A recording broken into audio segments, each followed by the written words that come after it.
Alors, comme chacun sait, l'ancêtre de l'éléphant, c'était le mammouth. Mais l'ancêtre de l'escargot, est-ce que c'était l'escargoute? Je sais pas. D'après Marcel Gottlieb, qui fait des bandes dessinées pseudo-scientifiques, il disait ça, que c'était un escargot à long poil, et puis... non, mais c'est des bêtises, évidemment. Mais moi, je trouve que le terme escargoute, c'est pas mal. C'est très joli. Oui, Eric est là pour dire que... Ouais. On imagine bien. Donc, en fait vous êtes fabricant d'escargots.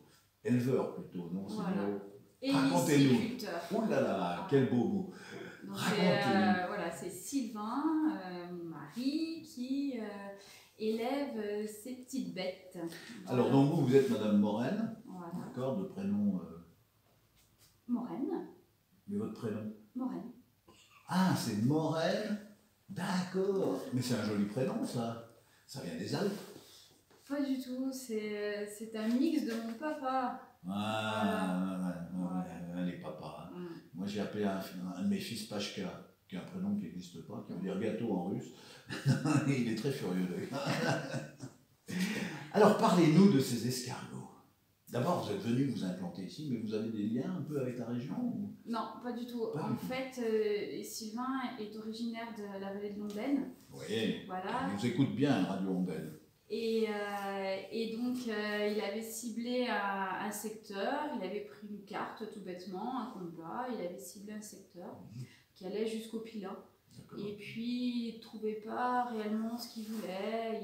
Il avait une idée très précise de la plantation qu'il souhaitait pour son exploitation. Et puis, de fil en aiguille, il a élargi son cercle et il est arrivé à Mars. Voilà. Et là, Mars, coup de cœur pour la région, pour le plateau, le froid, la rudesse. Enfin, voilà, tout ça, ça lui a plu. La maison, et puis voilà, il s'est installé là. Voilà. Donc sur un terrain aussi, parce qu'en fait, il faut de la place. Alors, il faut oui, un peu de place quand même pour que ce soit quand même une belle exploitation. C'est vrai que l'escargot lui-même, il ne nécessite pas beaucoup d'espace, mais pour travailler dans de bonnes conditions, c'est vrai que c'est bien que ce soit agréable, spacieux. Alors moi j'étais impressionné comme je suis allé vous voir parce que vous m'aviez montré, vous avez très gentiment fait visiter, d'ailleurs vous faites visiter hein, pour les gens qui veulent, il faut le dire. Hein. Donc la ferme Hélicicole. Hélicicole, j'ai oublié ici. Donc Hélicicole qui est à Mars, donc en plus vous êtes sur la décane, vous êtes sur la route, voilà. Donc vous êtes très bien placé. Voilà.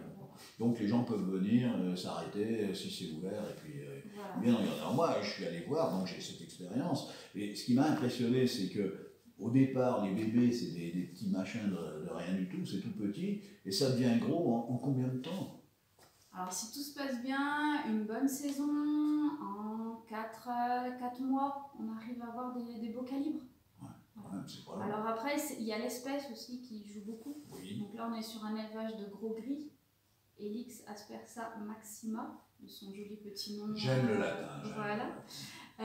Il a la faculté en fait d'atteindre le calibre de l'Hypomacia du Bourgogne en 4 mois, si tout va bien. C'est vrai.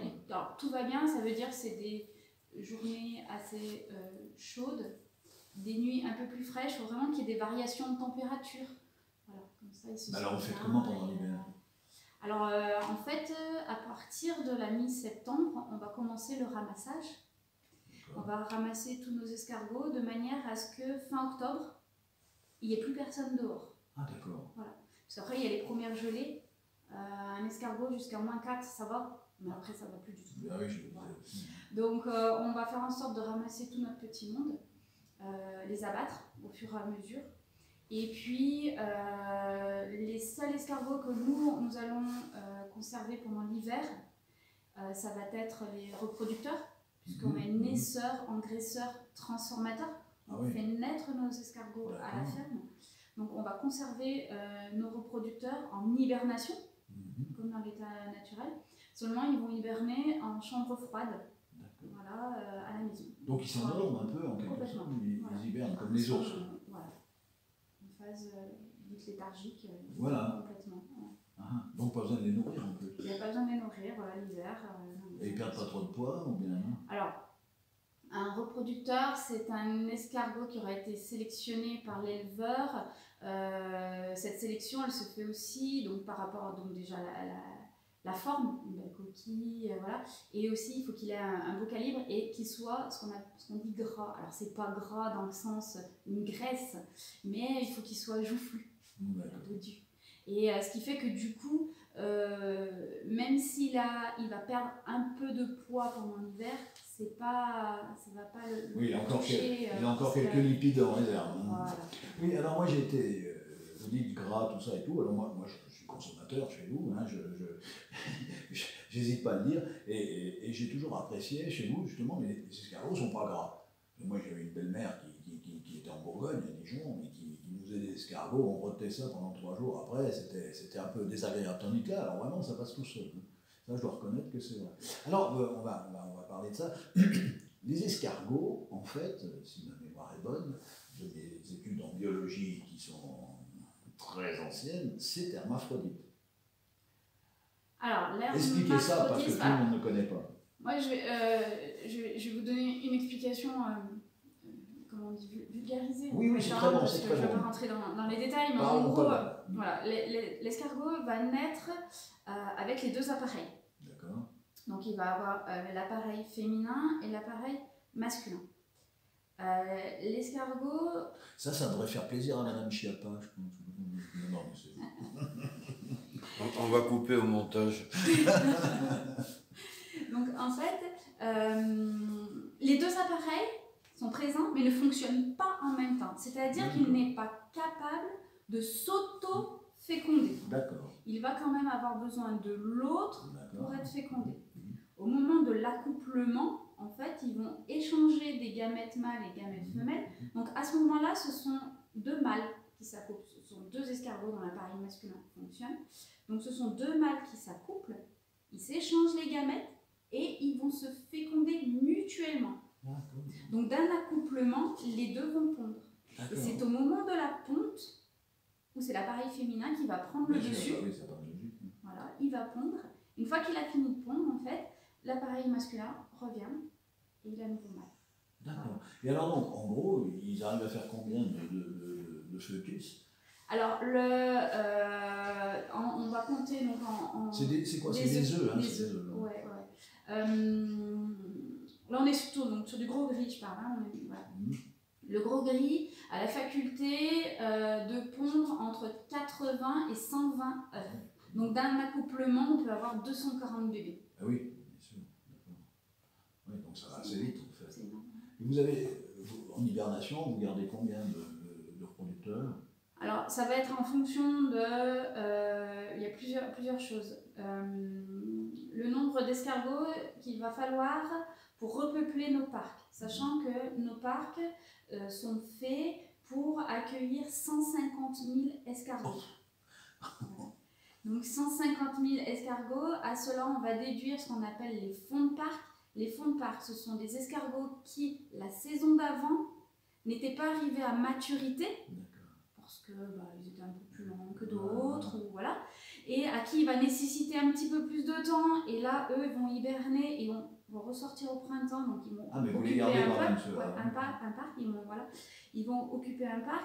Donc du coup, en fonction de tout ça, on va calculer le nombre de reproducteurs qu'il va nous falloir, sachant qu'on va partir sur 100 petits en moyenne, et voilà, et on calcule et on fait en sorte de conserver. Alors après, il y a un delta aussi par rapport à la mortalité, voilà, qui est à prendre en compte. Il y a une perte beaucoup, non?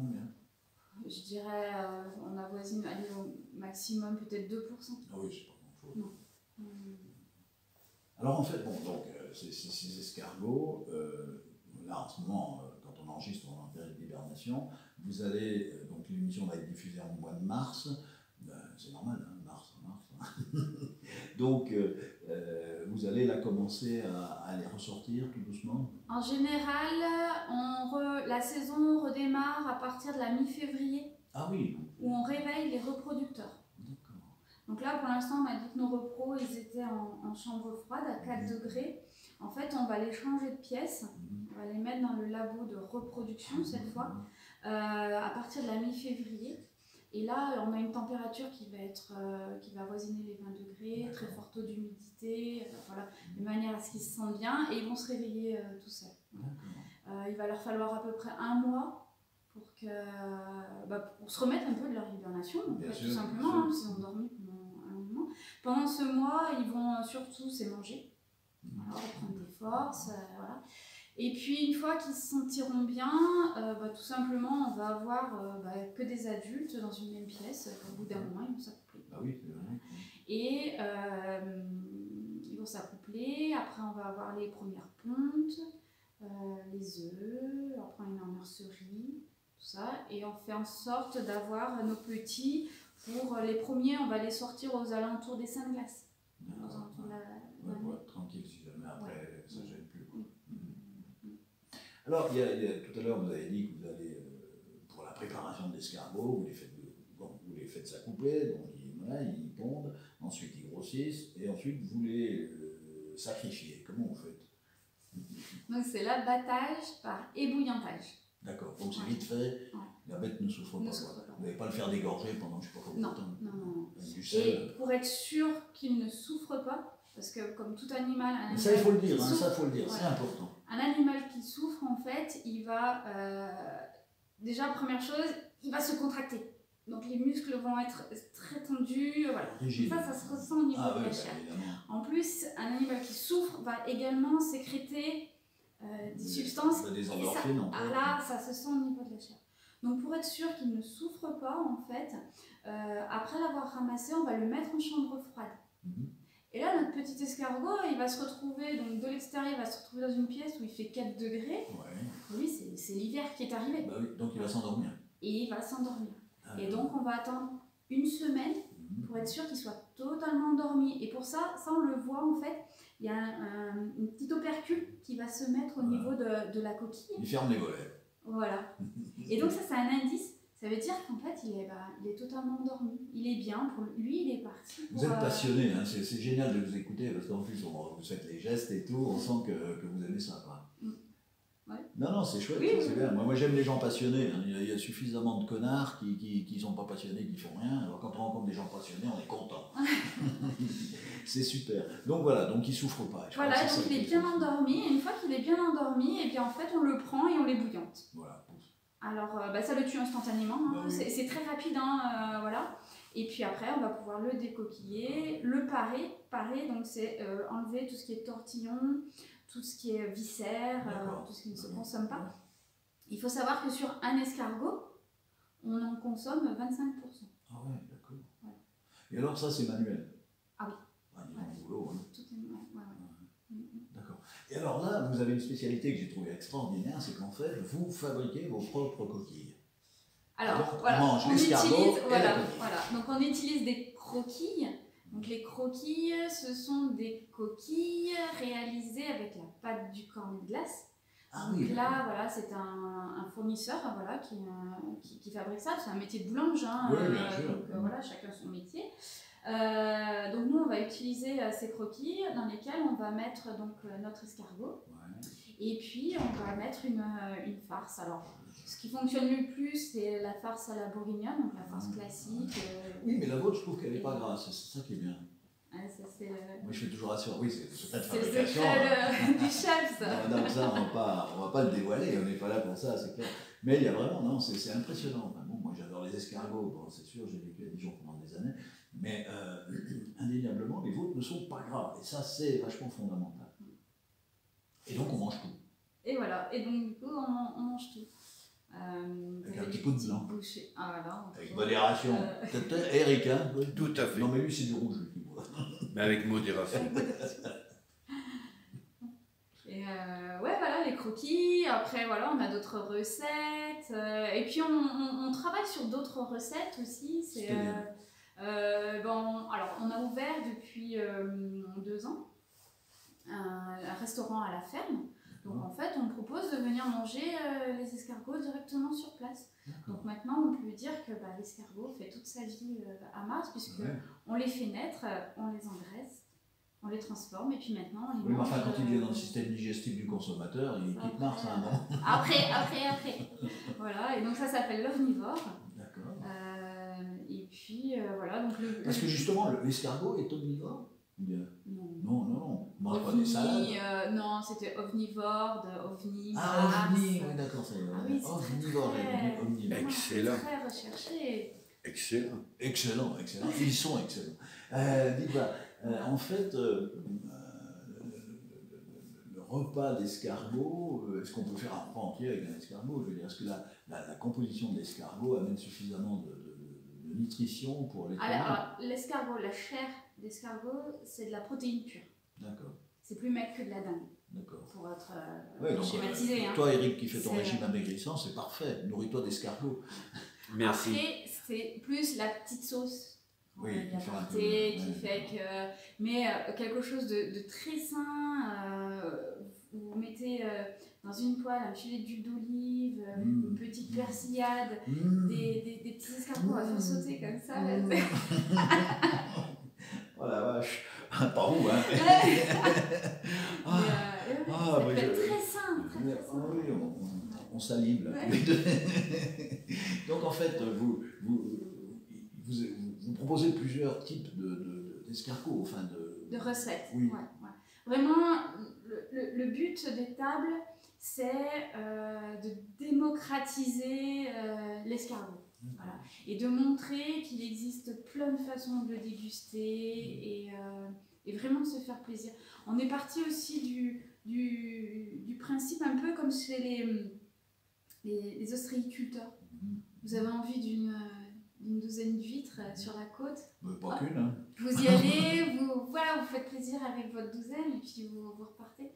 Et voilà, on avait un peu cet esprit-là. On a envie de manger des escargots, hop, on va à la ferme aux escargots. Bah oui, c'est on mange ce qu'on a envie, voilà, mais voilà, et on se fait plaisir. Alors, est-ce que vous donnez une petite recette aux auditeurs, là? Comme ça?